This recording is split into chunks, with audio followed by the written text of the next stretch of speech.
Are there any mistakes that you feel like you said earlier that you guys laid the groundwork for a lot of the new generation with some of the mistakes you made? What were those mistakes you feel like you made throughout your music career that you'd look back on and be like, damn? Like, My pride, being upset, getting myself upset. I made a lot of mistakes, you know what I'm saying? Even with, Mustard, you know what I'm saying? Like, me and Mustard ain't talked to years, and that's my brother. I always wish him nothing but success, you know what I'm saying? But I can talk about it now because, like I say, it's always gonna be my brother. I love him, and it ain't no issues. what was and no your problems. guys' original falling out? It wasn't no falling out. I just was in my pride, and I'm a man to admit, like, when I'm wrong and talking to the wrong people, you know what I'm saying, and people keeping it stirred up, and I'm like, fuck it, and he trying to like have conversations, and I'm like, nah, nigga, and the rest, like, bro, like, why you so upset? Like, you know what I'm saying? This shit is business at the end of the day.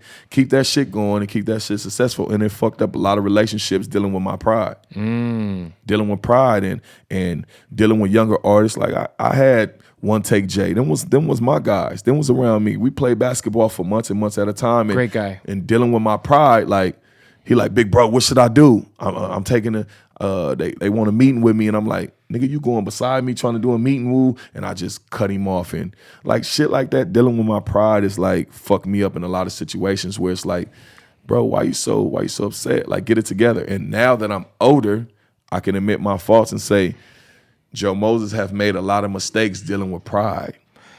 What do you think? Because a lot of people, it takes like some sort of, I mean, I used to, pride used to get in the way of a lot of shit. I used to look at other people and what they were doing and make it feel some type of way about what I had going on. Or like you said, like, I'd be like, man, fuck them. Like, or I used to really give a fuck if like somebody went to like the other person's radio show. Yeah. Like, you know what I mean? But I'm like, I don't care about none of this shit no more. I'm like, bro, I'm doing me. There's enough money for everybody. But I feel you, like, was there something that happened that like really made you kind of reevaluate that shit? This is like, life is too short. Losing DJ Official, losing my father, losing my uncle. Since pandemic, I done lost about 19 people. You know what I'm saying? Losing people. I don't want to lose my friends. Like, we might not see eye to eye every day, but losing my friends on something that's not even important. I've lost real people to me, to the left and to the right. And I'm looking, I'll be like, damn, I don't have nobody. Crazy. Like, I don't have my father. Like, that's a big thing for me, not having nobody to talk to. Sometimes I need guidance. Right. So I got my godfather, I call him and make conversations to him. I got my football friends. I got my homies. You ever talk about going to therapy? Nah, I never. You should, man. Yeah. Hey, because look, you're the head of your household. No. You're a leader for so many people, but who do you have to talk to? No, that's facts. See, I'm not afraid of it, and I'm not against it. Like, you know what I'm saying? Like, I've talked to somebody that was like, maybe Joe, you need to go to therapy. You've lost so much and you bundle this shit all in. It's not a bad Just thing. someone to talk to. And we have to stop that narrative too, thinking that in our black homes, thinking that, that's because that's what goes on in black homes. We don't need no motherfucking therapy. You don't need to go talk to nobody. Yeah.